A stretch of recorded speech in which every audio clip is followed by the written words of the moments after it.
From the New York City area, welcome to the Badass Counseling Show, where the master badass himself, Sven Erlandson, takes you deep and gives balm for the soul, baby.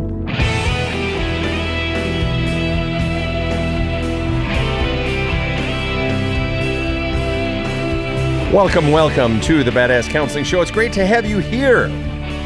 Welcome. This is our Q&A session, the lightning round episode where I'm joined by my team here in studio that I'll introduce you to in just a second.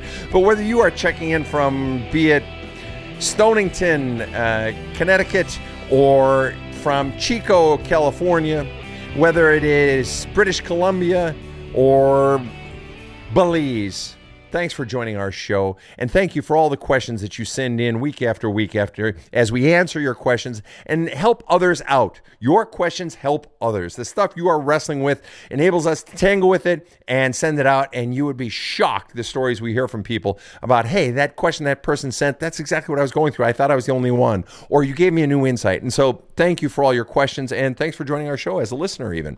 I'm joined in studio by my fantastic team. I've got KC over in the booth, the lovely and spirited and fiery and brilliant KC. And then next to me, I've got the devilishly handsome, salty dog, former senior vice president of Paramount Pictures, exec who got his start in radio back in the 60s. He is the man. He is Rob the Rocket. Rob, what say ye? I don't know how to follow that. I'm proud of most of it. Times have changed, but then again, times are always different, so it's okay. Right on. And you say the times they've changed, and so that harkens to Bob Dylan. Of course, times they are a-changing. Biggest single change you went through in yourself during the 60s, Rob. You lived during that time. Well, they say if you remember the 60s, you weren't there. Oh, that's bullshit. You were there. I was there, and I do remember. And I had a busy college life, working at the college radio station and actually paying attention to the studies. I didn't have a lot of the general college fun that people had. I didn't drink much, didn't get high until my late time in life, which I've really been enjoying. And were you getting laid a lot in college, Rob? Why, no. Well, it was sex, drugs, and rock and roll then, man. It's the 60s. Somehow I missed that. Oh, doggone it. All right. Well, hopefully you've had your share since or presently or what have you. Made up for it. Thank you. Good man. Good man. All right. We're starting out our questions here. We've got one coming in from... Oh, we got a whole bunch, and my little tickers here I am live right now on Facebook and on TikTok and over on YouTube, and the questions fly by and they can jump around sometimes. So I got one right here from Melissa, who says on TikTok, my ex-husband has been stalking me for 20 plus years and just seems to be focused on me. Why? First of all, why? He has no life. 2, he wants to control you. He wants you back for himself. You have to think in terms of a love cup. We are all going through life trying to get our love cup filled. From children to adults to old people, we all want love poured into it. And love takes many forms. You're familiar with the book, The 5 Love Languages. In my book, there's a hole in my love cup. I added extra love languages to that. But we're all trying to get it filled. And at one point, you were filling his love cup. And he wants that back because he has not had that since. And so he's going to keep stalking you until he gets it back. And if he can't get it back, he's going to torture you until he does. And even if he doesn't ever get it back, he's still going to torture you in the meantime because he wants it back. It is his as he sees it. And the more you ignore him and hold hard boundaries and move on and create your best life, the more you give him the old fuck you and you live your best life. But that is the reason. He wants the love back that you once gave him, that he long ago blew the right to ever be entitled to, and good for you for moving forward. Next question. This is from Jared Smith on TikTok. How do you help your kids recover from their mother not being part of their lives anymore? Single biggest thing you can do, Jared, and you don't indicate how old your kids are. The single biggest thing you can do, if your kids are under 18, mandatory therapy.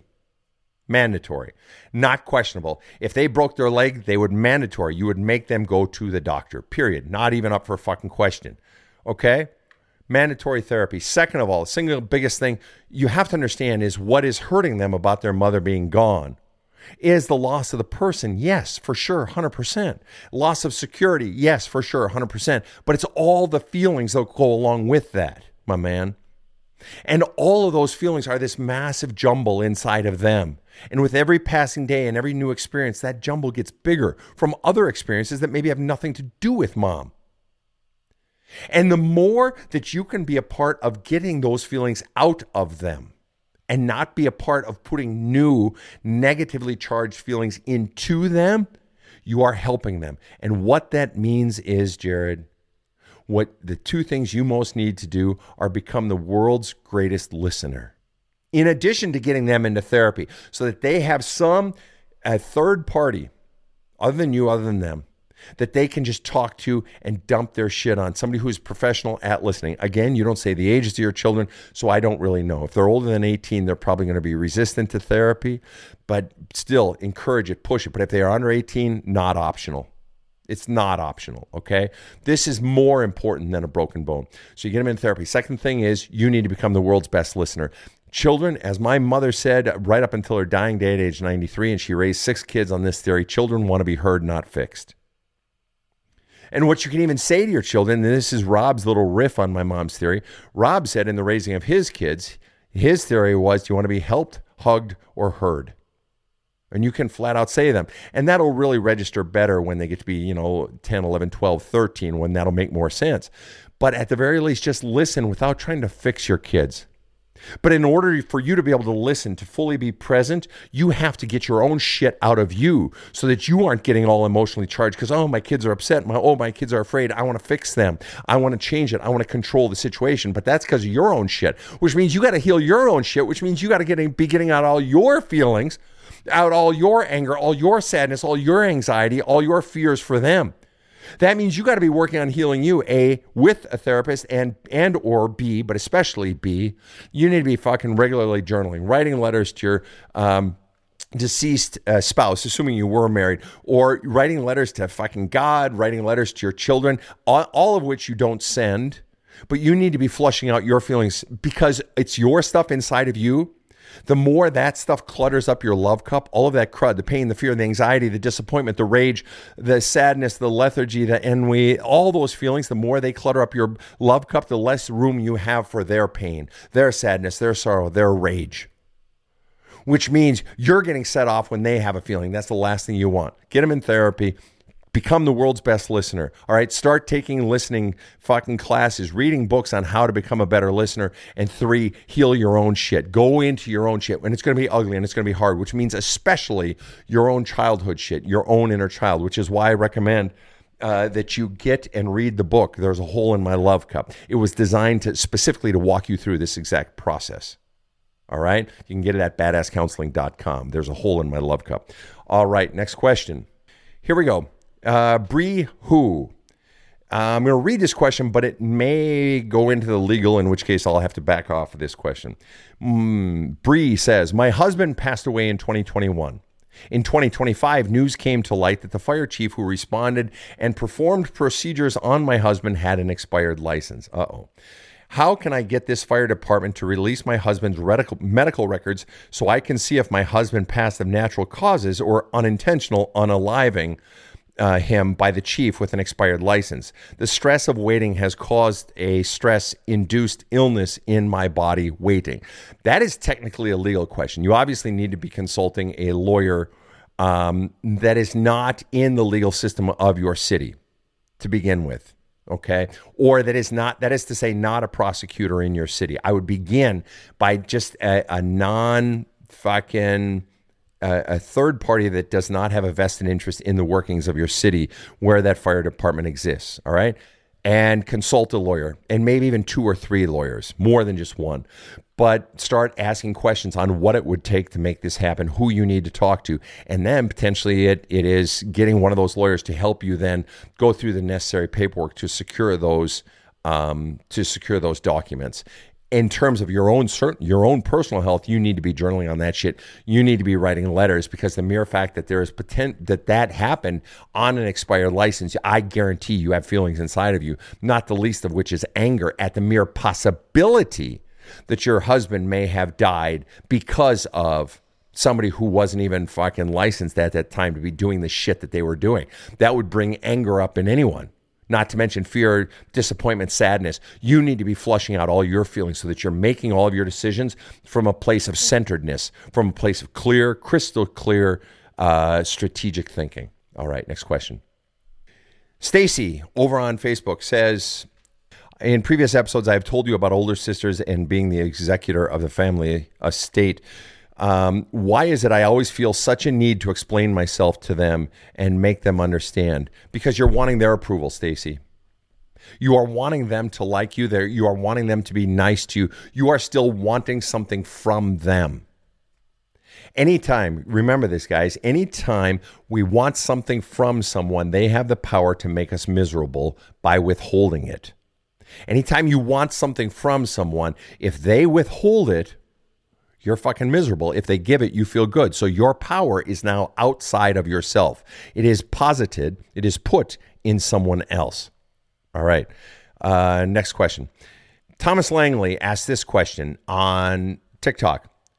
I did Love Cup 2 times. They're referring to the book, There's a Hole in My Love Cup. I did Hole in My Love Cup 2 times and all the journaling. And now somatic stuff the last few years. Do you have tips for times of stuckness? Yes. Tips for times of stuckness. Anytime you're stuck in your self-work, anytime you're stuck, that is fucking gold right there. Stuck is gold. Anytime you get stuck, you should be like, oh my God, I know this. Sven always says this is a great thing, but I just feel stuck. This doesn't feel like gold. The reason you're stuck is because your system doesn't want to touch something. The reason you're stuck is something deeper is going on. You should see stuck as that giant red X on a pirate treasure map. Start digging right there. Start with, okay, what do I feel? Well, I feel stuck, dumbass. Okay, yeah, but what else? I feel lethargic. Maybe I feel unmotivated. I feel distracted. Okay, then one question you can always start with if you're feeling stuck is, and you're not able to name what you're feeling, or you're not able to name what's really going on inside, this is a trick I do with clients, and I don't let them off the hook. And so you have to almost pretend like you're in a counseling session with me, all right? And you got to do this to yourself. And this is one of the tricky parts about doing self-work. You're doing therapy fundamentally on yourself. But I'll ask the question, if there were another feeling inside of me, what might it be? Let's just pretend. So in other words, you're saying to yourself, okay, listen, I'm just going to assume I'm only stuck. Fine, I'm only stuck. But if there were another feeling inside of me, what would it be? Now, it's a fucking stupid thing. I just got done telling you, when I say this to a therapist or to a client, they could say to me, well, that's just fucking stupid, Sven. I literally told you, I only feel stuck. And I say, yeah, but if there were something else, just indulge me. Play with the dumb guy, okay? I'm the dumb guy. Just play my little game. And I force them. Well, now you got to force yourself. If there were another feeling there, what else besides stuck? And furthermore, the one I would always push you on, and I encourage you to push yourself on this one, and this is Thomas asking this question on TikTok, is ask yourself the question, what is it in here, if there were something inside of me right now that I'm afraid to look at or afraid to touch, what would it be? What is it? Because the truth is, folks, almost every single thing in life, and particularly in our self-work, is motivated by fear. Fear runs the fucking show.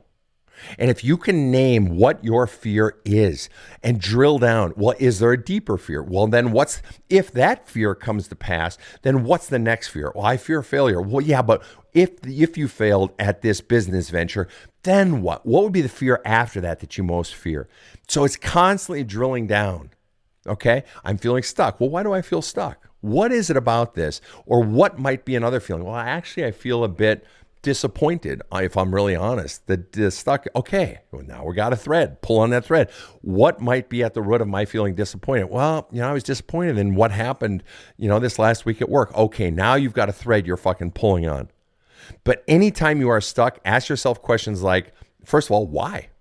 Why? And especially a great stuck question is, why now? Why not 3 years ago? Why not 3 months ago? Why not a year from now? Why now? Or if you're looking back on a time, boy, my wife and I we really started having troubles. It was 2018. It was really then. And then I'll ask the client, why 2018? Why not 2014 or 2021? Why 2018? And then they say, well, I guess if I think about it, that's kind of when blah, blah, blah happened. And what was the impact of blah, blah, blah? And you just got to start pulling at threads, you guys. Just start pulling at the threads. And some of those aren't going to yield fruit, but more often than not, they're always going to yield fruit. And then you go deeper, and then you go deeper. All right, that's what you do when you're stuck. All right, next question. Okay, Tom W. asked the question, my parent died on Sunday. How do I move past the devastation and crying? How long will this last? Tom, first of all, I'm so sorry your parent died. You don't indicate your age, but in a way it doesn't matter.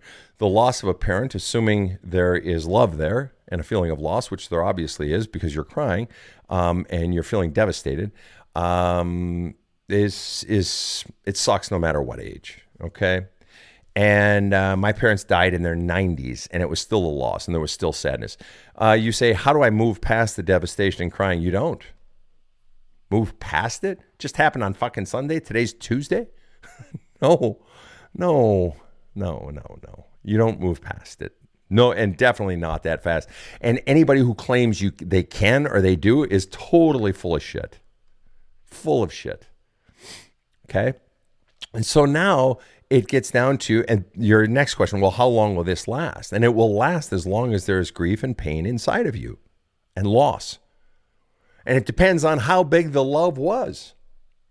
But what's also interesting is not just how the feelings of devastation and sadness and grief, but what other feelings are in there that need to come out. Maybe there's anger in there. Maybe there's frustration in there. Maybe there's disappointment at a relationship that wasn't what it could have been. You have such a fucking opportunity right there, Tom. You have such an opportunity right now to mine this motherfucker, to go into it and start bringing up all the feelings, to begin to really look at all your feelings and that relationship with your parent, the one that was and the one that maybe wasn't, that you wish it could have been, to bring up all those feelings and start writing them letters that you don't send to that parent, obviously, because they're deceased, and journaling about all your feelings, particularly the love, because that's what's keeping you connected. But especially if there's anger and so forth, flushing it out, because the more you actively flush it out using words, not just talking into your fucking phone, no, writing it out. Even if you're a shitty writer, I don't give a fuck, with your journals or typing it out into your fucking computer, okay? And flushing it out. And the more you do that, that will speed up the release. That will speed up the moving past. But if your goal is simply to move past it, you won't move past it because you won't want to go deeper. You'll just want to skip across the top like a water skier. All right? You won't want to dive deep like a scuba diver. You got to want to dive deep like a scuba diver, because the more you do that, the faster it'll end. The more you try to skip over it, the longer it'll go, and it'll fatigue the shit out of you. All right, we'll be right back with more questions right after this short break. At 27, I've been through the ringer. I've been cheated on by a girlfriend and later a boyfriend. And honestly, I was tired of everyone telling me I had to either fix it or forget them. I didn't need a side to choose. I needed a way to heal. I started reading a book called Cheating Sucks, and for the first time, the pressure disappeared. It doesn't push me to move on, and it doesn't force me to stay. It just goes deep, into the parts of the heartbreak no one talks about. If you're tired of the stay or go debate and just want to feel whole again, you need to read this. Head over to badasscounseling.com and get your copy of Cheating Sucks today. Audiobook and paperback. Start your own path to healing. This show provides soul counseling intended to entertain and inform, and is not medical advice.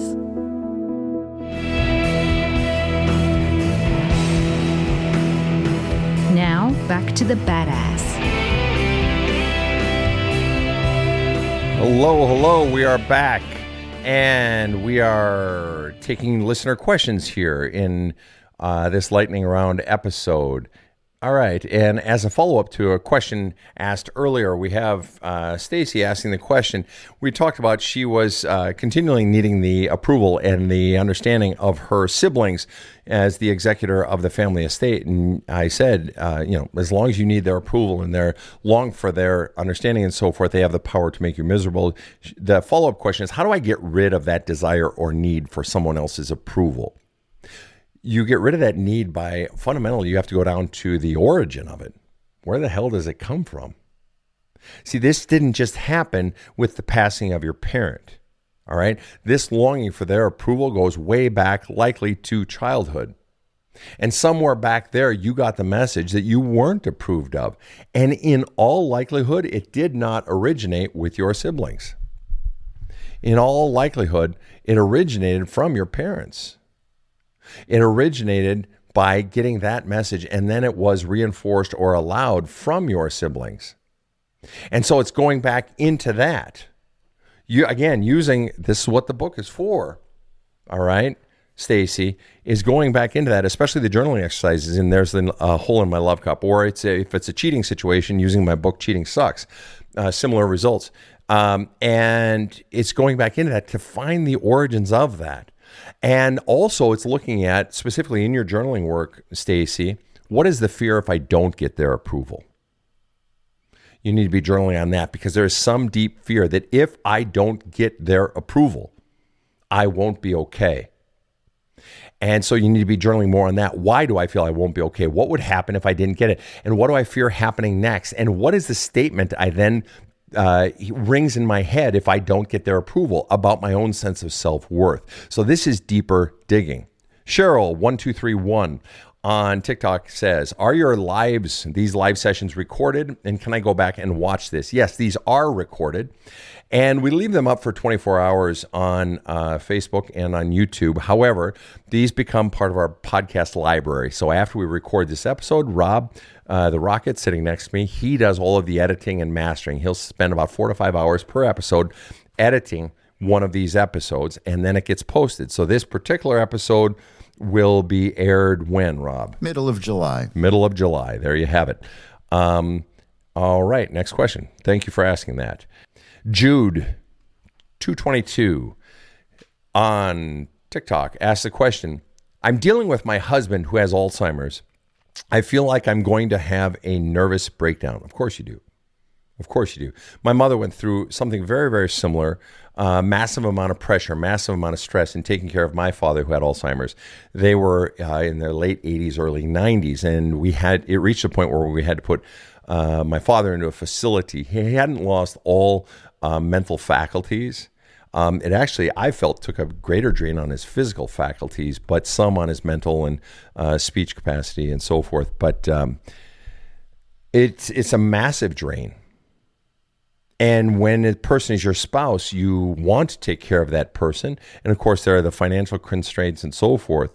But I'm reminded of one of the first lessons that is taught in lifeguarding once you get into your actual water training, once you're off the dry land. And one of those is that you have to be conscious of your own life and saving your own life and being protective of your own life when you go out into treacherous waters to save someone else's life.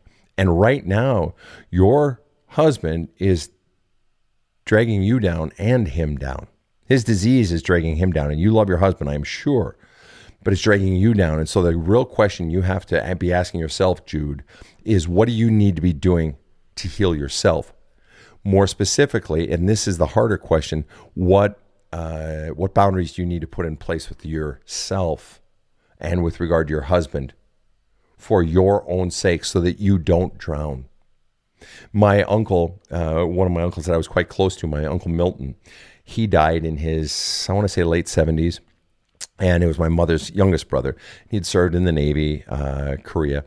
And Milt, I remember visiting him, and he lived in Illinois when I'd passed through Illinois on the road trips and so forth. And Uncle Milt, he had told me the story that he believes that what was killing him was that he had taken care of his wife when she had a brain tumor for 5 years. He took care of her, and he said, Sven, it just took my life's energy out of me. And I think that's what killed me. And I loved my wife very much. And I said, no one doubted that, Uncle Milt. And he said, but it just zapped me. And so that's what's happening here, Jude.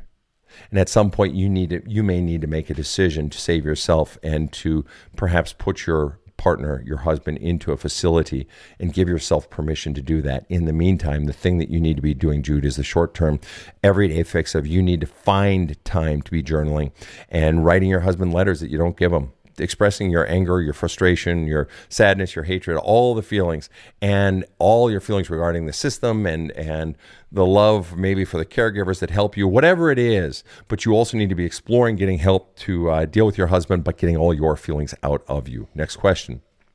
Wendy on Facebook says, I broke things off with a man I wasn't attracted to. I truly developed feelings for him, and it hurts like hell, but I need to stay away. I wonder if it was being with someone and the loneliness subsided. I'm going to read that again because it's slightly confusing for me, Wendy. I want to understand, all right? And I don't necessarily hear a question. I broke things off with the man I wasn't attracted to. Okay, you broke it off. I wasn't attracted, broke it off. I truly developed feelings for him, and it hurts like hell. So presumably you mean after the fact, I developed feelings for him, and it hurts like hell, but I need to stay away. I wonder if it was being with someone and the loneliness subsided. So in other words, you're saying, I wonder if the fact that I developed feelings for him is because I had someone, and then the loneliness since feeling that has since subsided and I'm able to stay away. In other words, you're trying to figure out what the hell is going on inside of you. You weren't attracted to him, and so you cut it off. All right, those are your clear feelings. You had some nice times together, whatever, but you cut it off because you didn't feel it. And then I truly developed feelings for him. It's got to be after the fact, right? She misses him, and she's thinking maybe it's because she wasn't lonely when she was with him, but she knew she didn't want to be with him, and now she's conflicted about that. Yeah, for sure. No, that makes total sense.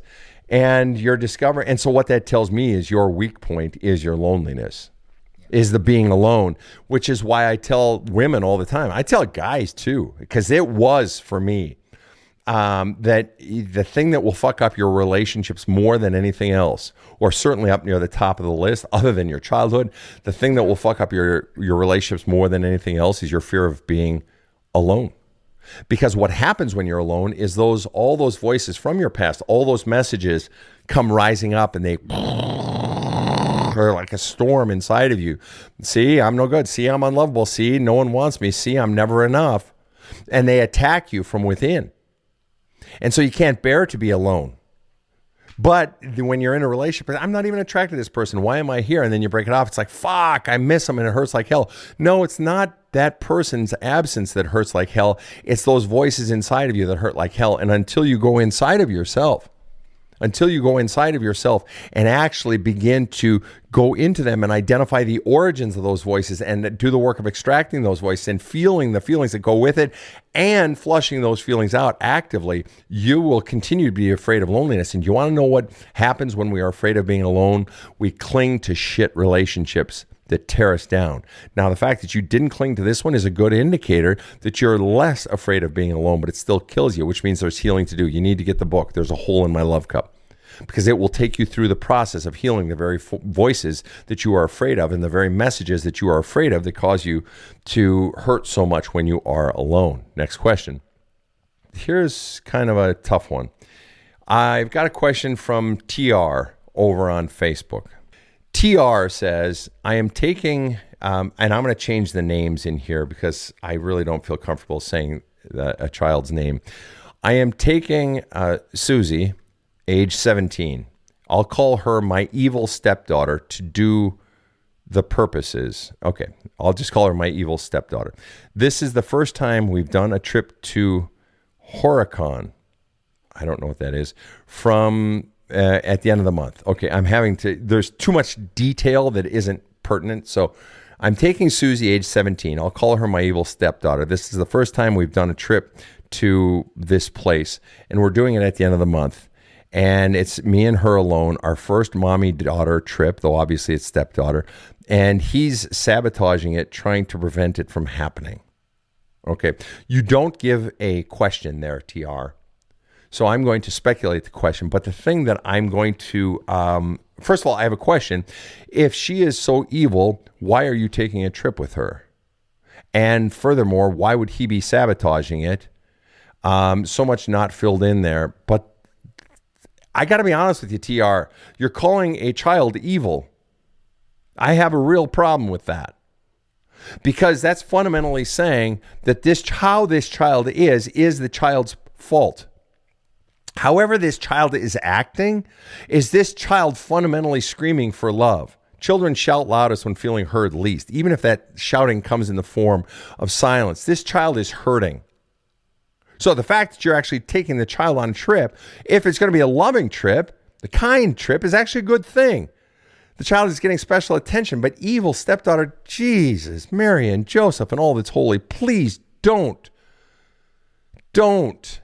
You have to change your thinking and how you perceive this child. You cannot continue to perceive this child as evil, because even your perception of her is going to, even if you never say any words remotely close to that, that perception colors your energy towards that child. Let me put it out there to anyone, even to you, TR. Have you ever had someone where they've never said something to you, but you feel like they just don't like you? Right. That's what's going on here. That child is sensing that you see her as evil. She's a 17-year-old girl. Okay? I don't care what she's done. It's all a result of what she's been conditioned to believe about herself. Okay, so you have to begin to get your pain and your anger and your frustration out, because I'm willing to bet the child isn't the problem. And well, what do you know? There at the end of your question, you say, and he, presumably Susie's father, is sabotaging it, trying to prevent it from happening.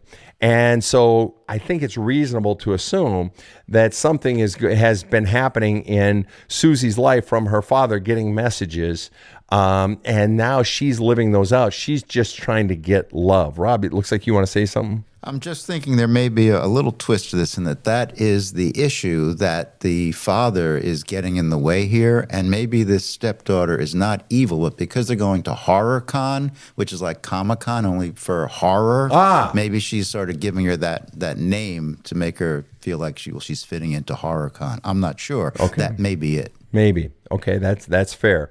Or maybe it's how stepdad is conditioning her to believe about her own daughter or something.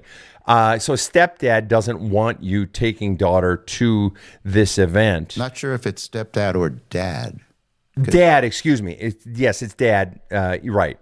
And so, but it sounds like the stepdaughter wants to go, and you're taking her.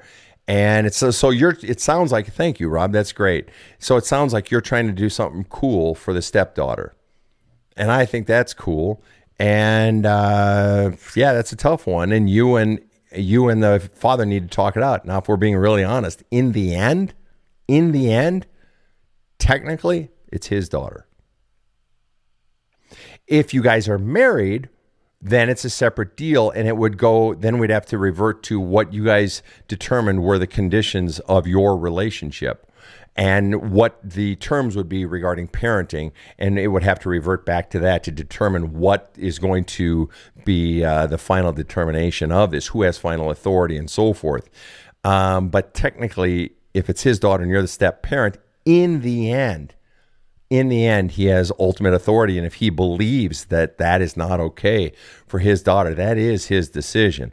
But if you guys have the agreement that that your decisions are collaborative regarding the children, then you guys have got to work something out here. And technically, she is still 17. But if the desire is to bond with the daughter, then I think it's fantastic what you're doing. I love that instinct, and I love that impulse.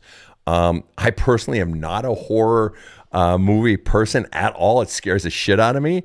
But I can see how that would be a good thing. Having done, C3 convention and video gaming conventions, they are fucking cool as shit. So I get it, and I think the kid would love it. I have no doubt. But again, that's a determination between you and the husband. And that's some serious conversations that have to be had and have to go deeper. But you also have to get your own feelings out of you so that those aren't getting in the way, the anger and the frustration towards him. All right, next question. That was a good one. Thank you for helping me unpack that one, Rob. I appreciate that. The spelling of it was interesting. It was Horicon, Horicon. So I didn't know if that was a retreat center or something like that. So thank you for helping with that. All right. The follow-up on the woman, Wendy, who had the husband with Alzheimer's. We were together for 30 years. I've been alone for 3 years after the relationship. I've done the work. Yeah, you have every right to give yourself room to step back. In fact, not every right. You have a necessity. You have a need. You are, in the end, you are not responsible for him, and you have done a lot, but you've got to bring in caregivers or get him into a facility if that's what you need, because there's no point in two people dying, all right, losing their lives over this. Okay. But again, it's your decision. You've got to go with what feels right to you, but your own energy is telling you what your answer, what your spirit is saying in this situation. Next question. Okay. And TR just responded, it's our personality. If I show you her personal, you don't understand, it's her personality. Okay, got it.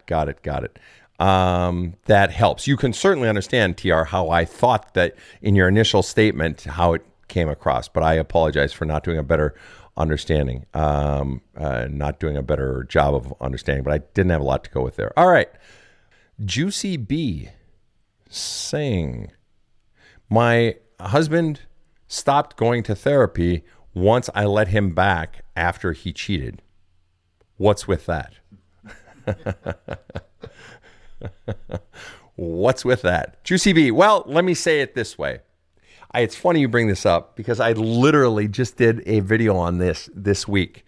And I simply asked the question. I posed it as sort of a poll question. And I asked folks in this same vein, if you were cheated on and you allowed your partner back, they were, promising the world and they've changed and they were in therapy and all this stuff. How long was it after you took them back that they stopped going to therapy? And the reason and that can sound so cynical as if I'm assuming they do end it. It's because they do. Most of the time, not all the time. And there are those that are truly serious about healing the relationship and truly serious about changing themselves. But you have to understand that is the minority. That is the gross minority. All right? Or the beautiful minority. The gross majority aren't interested in changing. They are interested in selling. They are selling you on a new belief. And what they are banking on is your shitty judgment.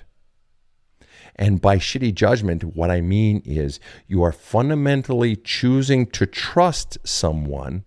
Hey, I want to change and I'm going to do these things and I'm going to go to therapy and all these things. You are choosing to trust someone that has literally just proven they can't be trusted. Come on. You are choosing to trust, to take their word for it because they've begged, because they're finally doing all those things you've wanted them to do for 5, 10, 20 years. Now they're doing it. Oh, they must be changed. Or, you know what? They've been in therapy now for 6 months. They must be changed. He's been asking about my day, or she's finally helping out and she's finally spending time with my family, or whatever it is.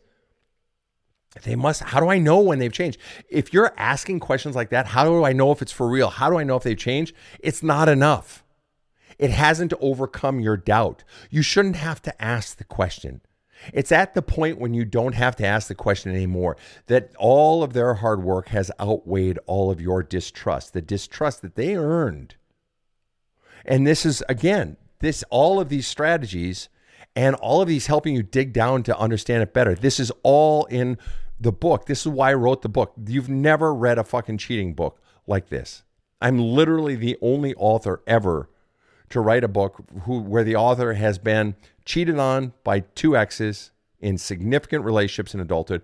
I cheated on one, and I was the co-cheater in over 30 relationships with someone cheating on their spouse, their partner, and I have 30 years of counseling experience. One of my specialties being cheating. All right? I am telling you what needs to happen and what should not happen. If you've been cheated on and you still don't know if you want to stay in or you want to go, you need to not make a decision. And the problem is you are being pressured to make a decision, and that is the worst time to make a decision because you need to heal you first. You need to get all your pain, your fears, your anxieties, the beliefs, all the bullshit out of you because you're not operating from your center. You're operating on being sold, and you're being sold by the person you've trusted the most all the way along and who you want to trust now. And they're yammering in your ear, and they're selling, and they're selling, and they're selling, and you're buying, and you're buying, and you're buying till eventually they hook you. And then right there, right when they hook you, right when you go back in, that it is right there that all of their growth and all of their change stops. Why? Because it is right there that they know I don't have to change anymore. I've got her back. I've got him back. Now I don't have to. That is the threshold beyond which I don't have to do more. That is why keeping your cheater in the limbo state between should I stay or should I go, keeping them in the limbo state of I don't know if I'm going back or I don't know if I'm leaving is your most powerful state you will ever be in your relationship with that person. And I talk about that more in my book, Cheating Sucks, which just came out last month. Extremely powerful book, and it's getting great reviews.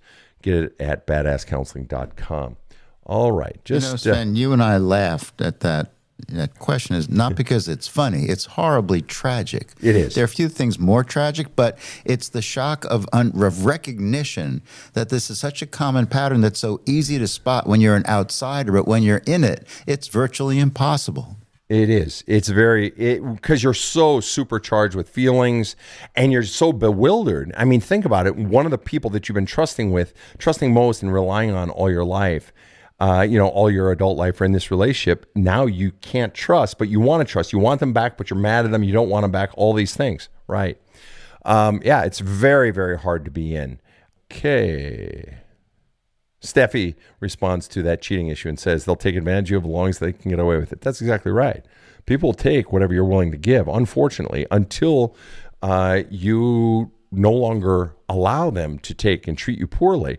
And then you are holding someone to a higher standard. You are training them how to teach you. It is your responsibility. It is my responsibility. All right, next question. I like this one. This is from Debbie over on Facebook. Debbie asked the question, is it normal that after blocking someone, I had the calmest day and the least amount of angst I've had in months? Yes. You blocked that person for a fucking reason, Debbie. You blocked them because they were obviously a high source of angst and angst and anxiety and unrest. And now you have calm and lack of angst. Yes, that is exactly how it works. That's why you did it. You got precisely what you wanted from that action. She goes on to say, I have never thought that blocking someone was a respectful move, but I tried explaining myself, showed tender love and support, and then continued to be disrespected. This was a new relationship of about 5 months, and the inconsistency was eating me up.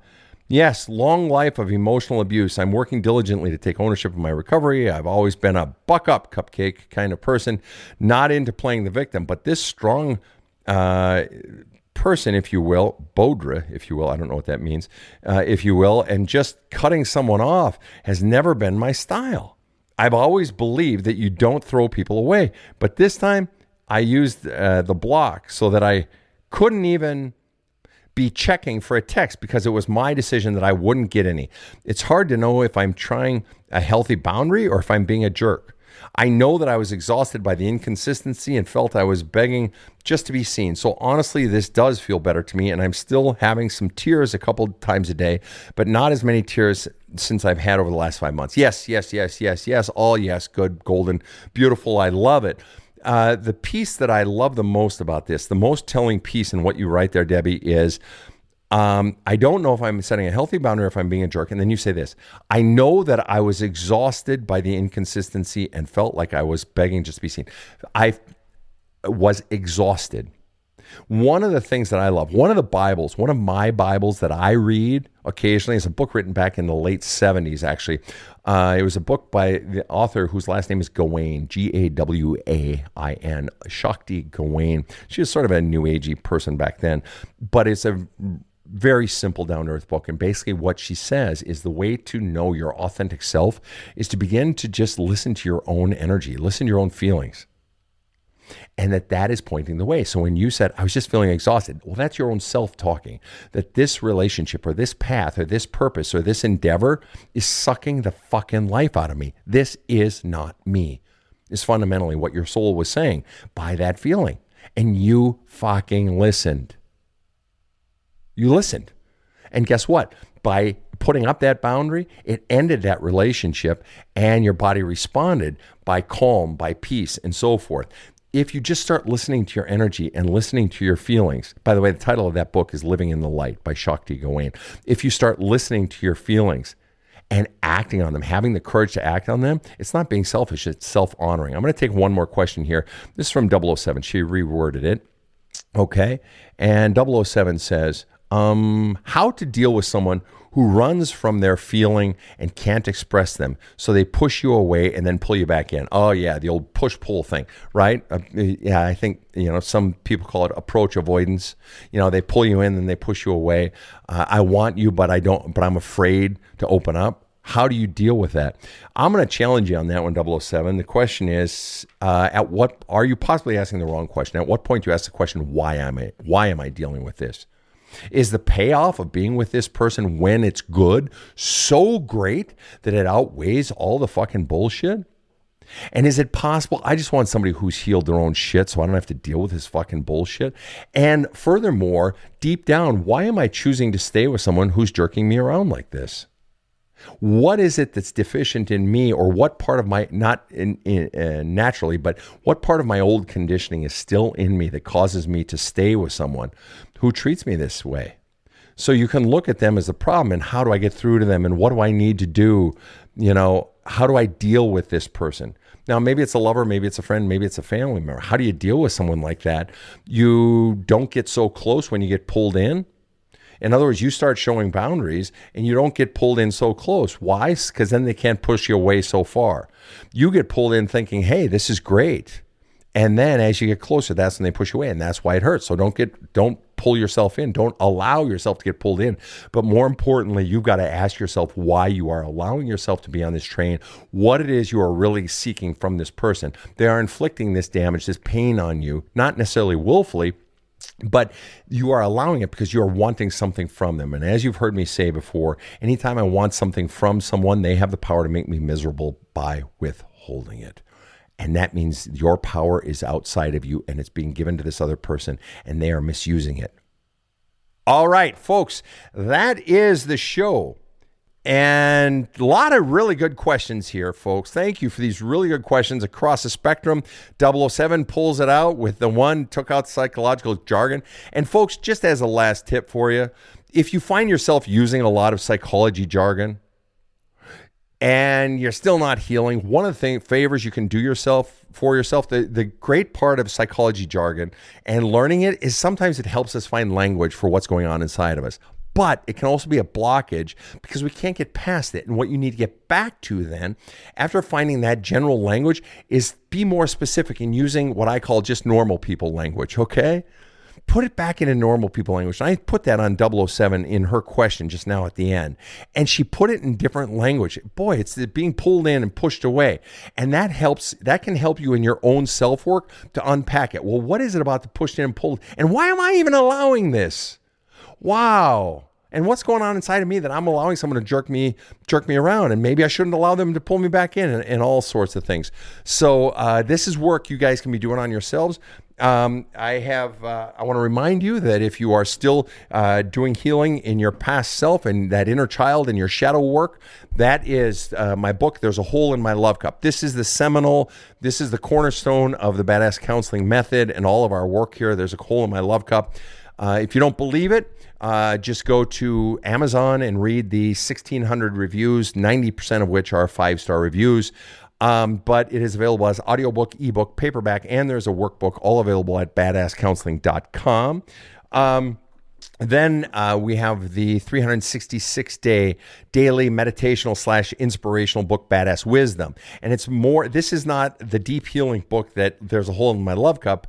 This is one where you want to get your ass kicked every day, but in a different way, where I'm coming at you from all different fucking angles with different quotes and readings and little anecdotes each day to help you and to give you some journaling prompts as well. And then the latest book, Cheating Sucks, just came out last month. And this is when the bomb hits and your life explodes. And this is the cheating book that you have never read before. This is unlike any other book on infidelity and healing yourself before you try to decide what the fuck you're going to do with your life. And every one of those books will kick your ass and change your life. KC, thank you for all your work today. Rob the Rocket. Yo. What say you, my man? This was the last episode of season 16 of our show. Wow. And we do 26 episode seasons for no particular reason other than I'm an old TV guy. And in the very early days, we did 26 episodes so that you would have one rerun, and that would fill out a whole year of a weekly show. Okay. So no particular, we do 2 new episodes every week, which is quite remarkable, I would think. Anyway, 26 episode season 16. You're a math major. I don't expect you to multiply it out, but if you did, what would your number be? Well, 16 times 16, I believe, is 256. Is that right? And then take the other 10 times 16 is 160. So 256 plus 160 is 425? 416. That's really good. Okay, close. Really, really. That was off. Wow, I'm impressed. Yeah, okay, so my math isn't the best. Yeah, it is. I was a math major, but hey, I'm old. I forget stuff. Sorry. And I cheated my way through math, so there's that. Yeah. So Rob, any final thoughts? Any other final thoughts? No, it's another great show. I really do appreciate hearing all the information. And, the Cheating Sucks book is really good. We did the audiobook together, and it was really impactful. Most of us have experienced it from one side or the other, sometimes both. And you don't want to relive it, but you do want to understand it. And I think it's really good. I'm not just stroking you because you're the boss. It's really, really good. Thank you. I appreciate that. And I've been blessed to have a lot of folks say that and that it's helped them heal. And that's our goal, the goal of our work. And just so you guys know, this show is possible because of 2 people. KC, who really is the visionary behind the whole show and the creative input, and she's the one with the new ideas and everything. And you don't hear from her very often, but occasionally you do, and it's always a treat when we have her on. But really, the engine of the show is Rob. There's just no question. Casey and I both know it. This show does not exist without Rob. Rob puts in 4 to 5 hours per episode. Extraordinarily detailed work, all the ums and the ahs and people pausing when I'm counseling them, and sometimes leaves out the swearings or the things I shouldn't be saying. I had something I said. Well, both of our we did a counseling episode earlier tonight, and it'll be up on Facebook for about the next 12 to 24 hours, and it'll be up on YouTube as well. And I said something about commercial on there that was quite blue, and he'll edit that out. So he's always going through this stuff. And the show doesn't exist without Rob. It does not exist without Rob. Period. Hands down. End of story. Zip, zip, bang, bang, pow. But on top of that, and you guys have heard me say that before, that he is absolutely the engine that makes it run. But on top of that, for me, every night, after we've taped, or every day after we've taped, Rob will walk out to the car with me and we'll, say our goodbyes and everything. And every time I thank him for the fun time. This is fun for us, and especially for me. This is fun for us to do this sort of work, and also to know that we're impacting people's lives. But I can't tell you how fun it is for me to have someone insightful and older with his own insights, but also just running the whole show. I don't have to think about a goddamn thing when I come here except doing the work that I do, and he does all the other work. But we just have fun, whether it's music references or talking about silly things or, laughing at a question we don't understand or whatever it is. Once again, you've made my day. Well, you make ours by making all this happen. So special thanks to Rob, and folks are saying so as well. Allison Opheim, good to see you. Allison's saying thanks to Rob. Stacy saying thanks to Rob. Angela Collette, thanks for all you guys do, especially you, Rob. So many shout outs going to you, Rob. Thanks, everybody. You bet. You bet. Thanks. And on to everyone joining in around the world, thank you for the questions that you have sent in. Thank you for your listening ears. Right. And I encourage you guys, push yourselves. Healing does not have to take a long time. It doesn't. Slay your demons and have a kick-ass day. The Badass Counseling Show is strictly copyrighted.